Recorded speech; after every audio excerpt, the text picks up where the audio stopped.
Miss Rachel was just crowned one of the most anti-Semitic people of 2025. And if you're like, wait, Miss Rachel, the one who wears overalls and sings educational songs for kids, that one? Yes, that one. Because a group called Stop Anti-Semitism just released the top 10 finalists for its Anti-Semite of the Year award. And Miss Rachel, well, she was among the contenders that people can vote for, joined by the likes of Tucker Carlson, an MMA fighter who defended Hitler, a right-wing creator who denied the Holocaust, and then also a few actresses who have spoken in support of Gaza amid the war. You know, Miss Rachel, she's done that herself, right? While her primary content is for children, she has frequently used her social media platforms to speak up for kids around the world, especially in Gaza. And even though Miss Rachel has gotten a lot of criticism for this, she has repeatedly stood her ground and said that she would continue to try to help children there. I just put myself in the parents' shoes, and every child in Gaza is somebody's world. There's a great quote from a Jewish text that every life is a universe. They are everything to us. I have very strong morals and values. Write articles, attack me. I know who I am, God knows who I am. I'm here to serve children, and I will not back down. Right, and with that, it should be noted she's talked about kids from everywhere, kids in Gaza, kids in Israel. And with caring for kids really just being her primary concern, she's constantly posted about how no child, no matter where they are, should worry about hunger, bombing, illness, or conflict. Well, there were, people who supported this list, and Miss Rachel being on it. It also received a ton of backlash. So you had politicians like Representative Ro Khanna weighing in, saying Miss Rachel is a preschool teacher who speaks up for starving children in Gaza, and saying that is not anti-Semitism. I hope thousands will join me in standing up for her. Also others saying things like Miss Rachel is one of the kindest humans in public life who has preached nothing but love for all children everywhere, and saying she hasn't uttered a cruel word toward anyone, let alone anti-Semitism, and saying this absolute garbage sets back the fight against anti-Semitism. Right, and with all this, you had tons of people outraged that not only someone like Miss Rachel made the list, but someone like Nick Fuentes, he wasn't on it. So you had some saying this illustrates perfectly that groups like this don't actually care about anti-Semitism at all. And others saying, including a beloved childhood educator on an Anti-Semite of the Year list along with actual Jew haters and leaving out Nick Fuentes, shows the hypocrisy of accounts like Stop Anti-Semitism. Saying when we conflate condemnation of Israeli policies with anti-Semitism, we risk minimizing the work of actually stopping anti-Semitism. And so with that, you had the group kind of addressing this backlash, saying, hey, Nick Fuentes made the list in prior years and they didn't want to use him again, right? And then saying they stand by their choice to nominate Miss Rachel. With that, I will say not the most surprising move from this group, which actually previously asked the DOJ to investigate whether or not Miss Rachel was spreading propaganda on behalf of Hamas. Also, the Washington Post did a report last year noting that the group had been accused of doxing people that it believed made anti-Israel or anti-Semitic statements. But then, as far as Miss Rachel herself, while she hasn't publicly responded to this inclusion on the list, just a few weeks ago, she did respond to this general criticism, writing, anti-Semitism is rising and it's real and we need to address it and prevent it. But then adding, saying people are anti-Semitic because they care about Palestinians is wrong and absurd. It has kept people silent and has caused more death of kids and innocent people. It's caused a genocide to continue. And saying accusing people of being paid by Hamas for caring about Palestinians is serious and makes no sense. I have the most beautiful community around me of Jewish people who care so deeply about Palestinians and are working every day to help. And so, with this news and really anything that stands out to you, I'd love to know your thoughts, opinions, and reactions, but I just have to add mine here to the people that think that Miss Rachel is anti-Semitic, even deserving of Anti-Semite of the Year. Are you crazy or fucking stupid? Is it a little of both? What is the split? What is wrong with your brain? This group or this person or whoever the hell's behind it and the people supporting it, do you realize you're making things worse? Like, do you realize that conflating what Miss Rachel is doing with actual anti-Semitism, which is out there and exists and is growing, makes people dismiss that very real threat? You're being the boy who cried wolf and Miss Rachel ain't the wolf, but the wolf's out there. They're growing their pack. And also by being this ridiculous, you don't even realize the other stuff you're fueling. You being a dumbass about things like what's happening with Miss Rachel, it adds to the reason that the people that win this award sometimes wear it with honor, with pride. Nick Fuentes was tweeting, why wasn't I nominated? Candace Owens won last year. She wears it as a badge of honor and her audience mostly loves her for it. Right? Because when you conflate criticisms of what Netanyahu is doing or what Israel's doing in Gaza or anything like that to anti-Semitism, it degrades any of your other arguments. But anyway, I know after doing this for like 20 years, you can't fix stupid. The questions I'm asking, I guess they're probably rhetorical. So I guess maybe the note to end on is actually a thank you for being so stupid that you've kind of united people on the left and right of knowing and thinking that you're stupid. Right, but then next up in the news, let's talk about this dumpster fire. FEMA reinstated workers who were suspended for writing a letter warning that Trump was gutting disaster response, but then hours after they returned to work, the Trump administration suspended them again. Because back in August, nearly 200 200 current and former FEMA employees wrote a letter to Congress slamming Trump's plan to dramatically scale down FEMA and shift more responsibility to state officials. And specifically, you had these officials accusing Trump of violating several provisions of the post-Katrina Emergency Management Reform Act, something that was put into place after the botched response to the devastating 2005 hurricane. In this letter, it pointed to a section of the act mandating that FEMA be an independent agency within the DHS and prohibiting the DHS secretary from substantially reducing its responsibilities and functions or limiting its capability to perform those duties. And then beyond that, it also claimed that Trump had gone against the law by repeatedly failing to appoint a qualified FEMA administrator, as well as by gutting disaster mitigation and preparedness programs. Now, also very notably here, of the 200 people who signed the letters, just 35 of them actually attached their names, with the rest declining to do so out of fear of retaliation. And that fear appeared to be well-founded, because the Trump administration then put a number of the people that were named on administrative leave. Though there, I'll also say there have been conflicting reports about exactly how many of them were suspended. And since then, some outlets have reported that most of the named signers have since left the agency entirely, either taking buyouts or new jobs. But what we do know is that at least 14, including one who was eventually fired, all filed complaints with the U.S. Office of Special Counsel, which is an independent federal agency that investigates whistleblower reports. And well, now it's been reported that the 14 workers had received notices last week informing them that they were being removed from administrative leave. And one notice obtained by CNN stated that the workers were being reinstated because the misconduct investigation had been closed. And then, according to Axios, those employees were ordered to report back to work on Monday. Then, later that same day, the Trump administration announced that it had reversed those reinstatements and suspended the employees again. So you had a DHS spokesperson saying 14 FEMA employees previously placed on leave for misconduct were wrongly and without authorization reinstated by bureaucrats acting outside of their authority. Once alerted, the unauthorized reinstatement was swiftly corrected by senior leadership, and then they added, "This administration will not tolerate rogue conduct, unauthorized actions, or entrenched bureaucrats resisting change." So, another day of normal, very organized, and professional things. And then there's more we're going to dive into in just a minute. But first, let me say, whether you're flying home to hang with family or flying away from them, no judgment, holiday travel, it adds up fast. Right, but today's sponsor, Rocket Money, helps you save in advance so you can enjoy the trip with no financial worries. You see, Rocket Money is a personal finance app that helps find and cancel your unwanted subscriptions, monitors your spending, and helps lower your bills so you can grow your savings. All your subscriptions in one place, the forgotten signups, unused apps, and that free trial from 2021 that's still charging you. All of which has helped me a lot. And their dashboard shows your whole financial picture, bills and paydays in a way that makes sense, and you can auto-build budgets based on how you already spend. Oh, and they can also help negotiate your bills for you. No awkward phone calls, no "are you sure you want to leave us" guilt trips. But also, maybe the best part, they help you save, right? Rocket Money recommends smarter ways to stash money early so flights, gifts, and hotels, they don't ruin January. I mean, Rocket Money, this sounds crazy, has saved users over $2.5 billion,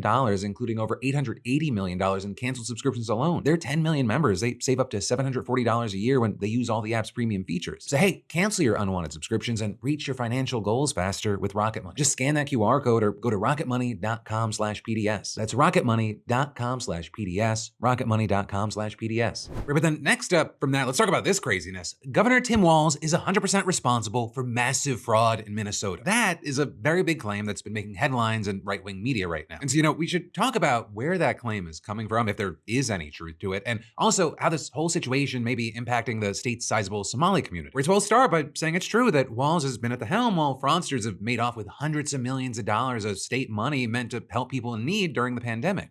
That type of fraud, it took place nationwide, with Americans stealing at least $100 billion through unemployment benefits, business loans, and other forms of aid, according to federal auditors. But also, the scale of the fraud in Minnesota is especially shocking. Back in 2022, federal prosecutors started charging defendants in the state in connection to a program aimed at feeding hungry children. In that case, focused largely on a nonprofit named Feeding Our Future, which sent invoices to the state claiming to have organized meals for tens of thousands of kids. Right, and you had state agencies then reimbursing the organization for those expenses, even though most of those meals never actually happened. Instead, business owners, they spent the money on luxury cars, houses, and even real estate projects abroad. And so with that, you had Merrick Garland, the attorney general at the time, calling it the country's largest pandemic relief fraud scheme. But also, very notably, that was only one scheme of several. And this year, you had prosecutors bringing charges related to other alleged operations. In one case, you had prosecutors claiming hundreds of providers were reimbursed for assistance given to people at risk for homelessness, but those services were apparently never provided. And in another case, scammers allegedly took advantage of a program aimed at providing therapy for children with autism. But apparently, they recruited kids who didn't actually have autism, and then they paid parents kickbacks for their help. And overall, you had federal prosecutors saying that more than $1 billion in taxpayers' money had been stolen through these various schemes. Right, and 59 people have gotten convicted so far. And a big thing with the situation is, of the 86 people who have been charged, all but 8 are of Somali ancestry, with a vast majority of them being American citizens. And so with all that, what we've seen is this has become a reason not only to attack protect Tim Walz, but also vilify the state's entire Somali community. And in fact, today we're starting to see reports that ICE is launching a new operation primarily targeting hundreds of undocumented Somali immigrants in the Minneapolis-St. Paul region. Though this also isn't coming out of nowhere, right? Going back to last month, you had Trump claiming on social media that Minnesota under Governor Walz is a hub of fraudulent money laundering activity. And then with that, announcing that he'd be ending temporary protected status for all Somalis in Minnesota and adding, Somali gangs are terrorizing the people of that great state and billions of dollars are missing. Send them back from where they came from. With them then going on to call Governor Tim Walz the R slur, saying that he does nothing either through fear, incompetence, or both. Well, the worst congressman/woman in our country, Ilhan Omar, always wrapped in her swaddling hijab and who probably came into the USA illegally and that you are not allowed to marry your brother, does nothing but hatefully complain about our country, its constitution, and how badly she is treated when her place of origin is a decadent, backward, and crime-ridden nation, which is essentially not even a country for lack of government, military, police, schools, etc. Now, with all this, we've also seen claims resurfacing that money from fraud schemes was funding a terrorist organization in Somalia. But also, well, there are some concerns among law enforcement that money sent back to friends or families could end up in the wrong hands. There's been no solid evidence linking these fraud cases specifically. Right, at least as of now, none of the fraud cases have featured a link to terrorism. But still, you had U.S. Treasury Secretary Scott Bessent announcing yesterday that the agency will be investigating whether Minnesota taxes were diverted to the terror group. And so then also with this, you have members of the Somali community in Minnesota reportedly worried about facing suspicion or discrimination. Although with that, to be clear, the Somali population in Minnesota is around 80,000, and so the overwhelming majority of them seemingly have nothing to do with any of this. Though with that, I'll say, of course, there is still a very real question of how this massive fraud took place. And then actually with that, you had a lawyer representing some of the defendants claiming that some of them were convinced that state agencies were just letting it happen, saying to the New York Times no one was doing anything about the red flags. It was like someone was stealing money from the cookie jar and they kept refilling it. And as far as why, well, critics have argued that it's at least partly because state officials were worried about being seen as discriminating against the Somali community. And to that point, in 2020, Minnesota Department of Education officials reportedly started asking questions about some invoices. And,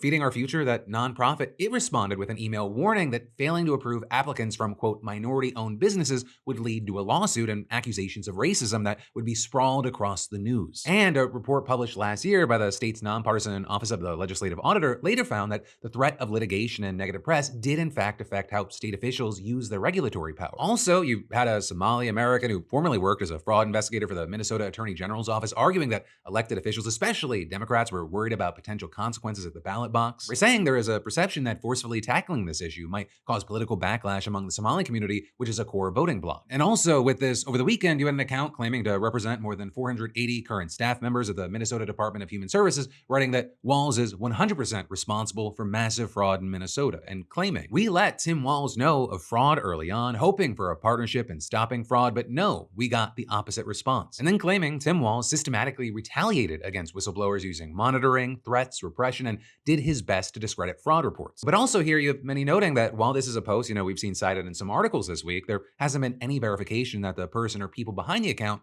are who they say they are. And then as far as Walz, he's defended his administration's actions, saying in one interview, the programs are set up to move the money to people. The programs are set up to improve people's lives, and in many cases, the criminals find the loopholes. And so for now, we're gonna have to keep eyes on this for really two reasons. One, to see what happens with the rest of the people that have been accused of fraud, and two, to see what this does regarding the election. Because Walz, he's gonna be seeking a third term next year, and there's a lot of different ways this could play out. But then, next up from that, this is a wild one. Costco is suing Donald Trump, or rather, his administration. Costco just filed a lawsuit demanding that the Trump administration give a refund on the duties that they paid as a result of Trump's reciprocal tariffs. And specifically, they want the Court of International Trade to rule that all tariffs collected under the International Emergency Economic Powers Act were done so unlawfully. Arguing that that act doesn't authorize the president to just set tariffs. And that's not actually a new argument. After Trump became the first president ever to use the act to impose import duties, several lower courts ruled that it wasn't legal. But they then also allowed the tariffs to stand while the case was being argued. So now you've got the whole thing in front of the Supreme Court, and it's not looking great for Team Trump. In oral arguments, or as Trump calls them, Bubba arguments last month, the justices seem to be leaning away from the government's case to allow them to continue. And that despite Trump's government attorneys arguing that Trump's tariffs are necessary to address the annual U.S. trade deficit that he said amounted to a national emergency. And so with that, Costco bringing their case now, it is pretty notable. We don't know when the Supreme Court's going to be bringing down a final decision on the tariff case, but even if they rule against them, there's then no guarantee that there'd be any refunds on the couple $100 billion that the government's pulled in. So in Costco's suit, their attorneys said that separate action as necessary. Now, as far as how much are we talking about here, they did not specifically say how big of a refund they're gunning for in this suit, but we do actually know, thanks to an earnings call earlier this year, that roughly a third of Costco's sales in the US are imported products, and that there was a direct impact from tariffs on imports of some fresh food items from Central and South America. But also, Costco's chief financial officer said they didn't pass that cost onto their customers. Or more specifically, saying they didn't increase prices on key staple items, and adding, we essentially held the price on those to make sure that we're protecting the member. And actually, back in September, they said that they were doing everything they could to mitigate the impact of the tariffs, including, quote, moving the country of production where it makes sense and consolidating our buying efforts globally to lower the cost of goods across all our markets. Also, while huge because Costco is one of the largest, it is not the first company to sue over this. In fact, they're joining the likes of motorcycle manufacturer Kawasaki, makeup brand Revlon, and canned food maker Bumblebee.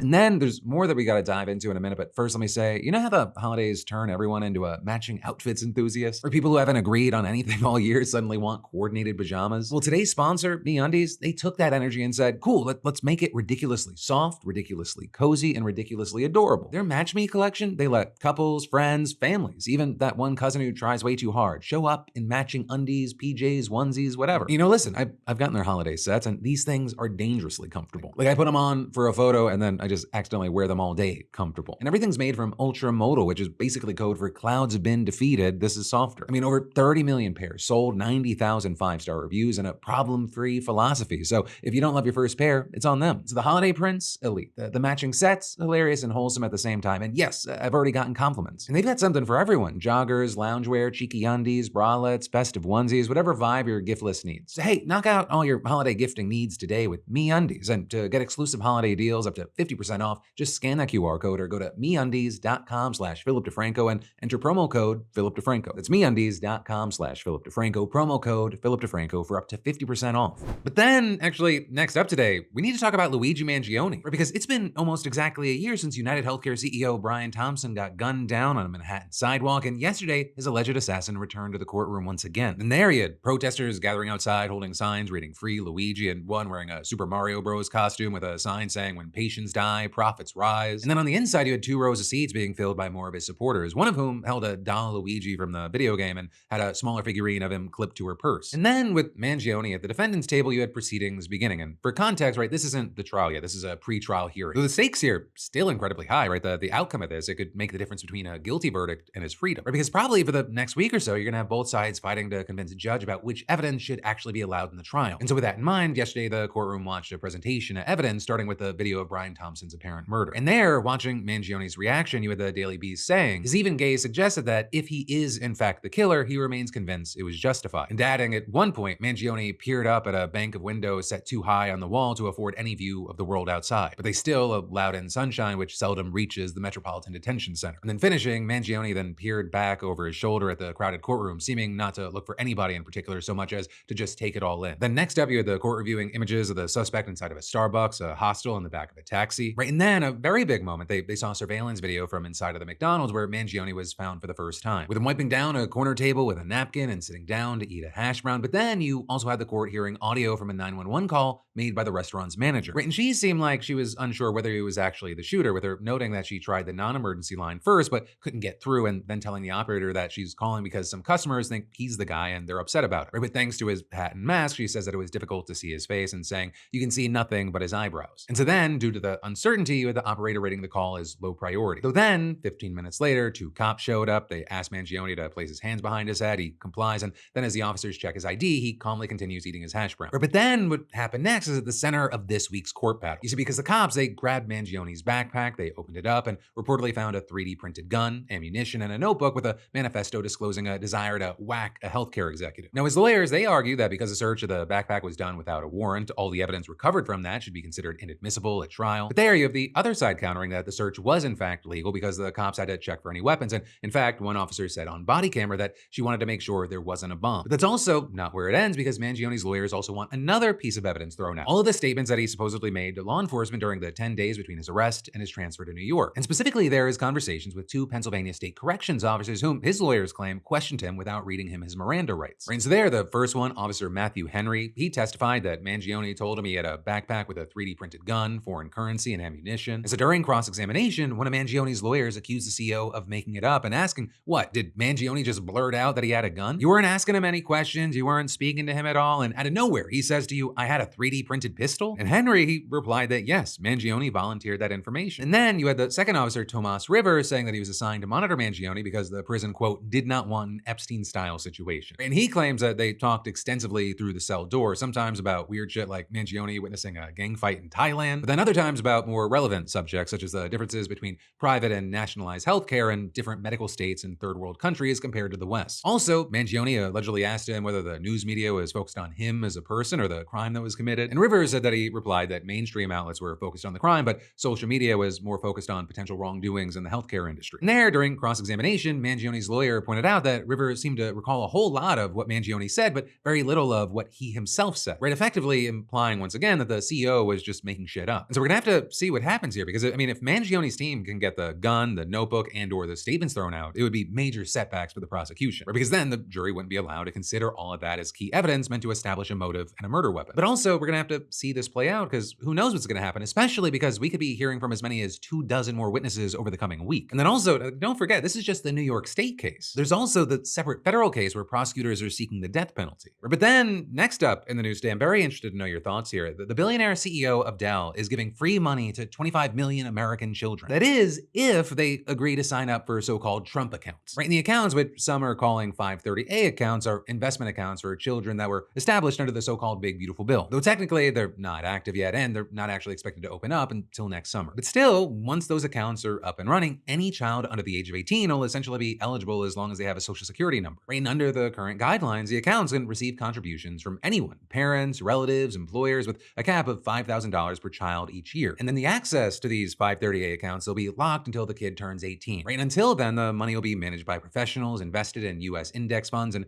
grow tax-free until it's distributed. Think of it kind of like an individual retirement account, sort of. Because once the funds are available, recipients can invest them in qualified expenses like education, home ownership, or entrepreneurship, and any money that's not used can just stay in the account and continue to grow. So, for kids who are able to get regular contributions, this could be a very solid investment opportunity if the whole idea actually pans out. Which I think it could, but also with this administration, it feels like a big if, like with most things. But that said, the kids who stand to benefit the most are actually US citizens born between January 1st, 2025 and December 31st, 2028. And that's because the Treasury Department's gonna be giving them a one-time contribution of $1,000 in seed money to incentivize their parents to start an account. And so obviously, that's a decent chunk of money, but you also have others noting that it's only gonna go to a small percentage of American children. And well, that is where the Dell money comes in, right? Because today, Michael and Susan Dell announced that they're pledging $6.25 billion to help expand the number of kids who will receive seed money. And to be clear, I think the exact term for that is a shit ton of money. And in fact, the Dells believe that their gift will be the largest ever private donation devoted to American children. Now, as far as the details, the Dells say that the money will be used to give $250 to the accounts of 25 million children, 10 and under, who aren't eligible for the $1,000 Treasury grant. Though that also comes with some asterisks, things like it's been widely reported that the money will only cover children who live in zip codes with a median income of $150,000 or less. And then also, actually, in a fact sheet, the Dell said that the gift is expected to reach nearly 80% of children aged 10 and under across 75% of US zip codes. And with that, you had them noting that younger children will be prioritized if funds run out, but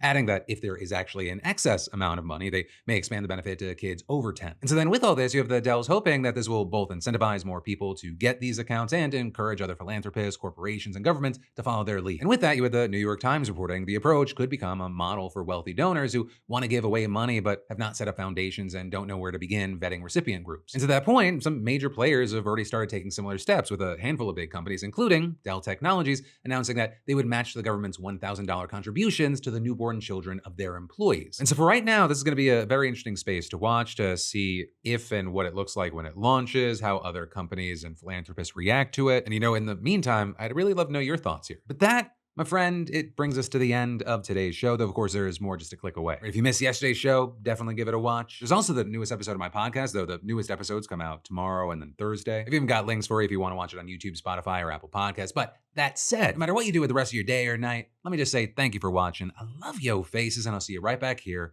tomorrow.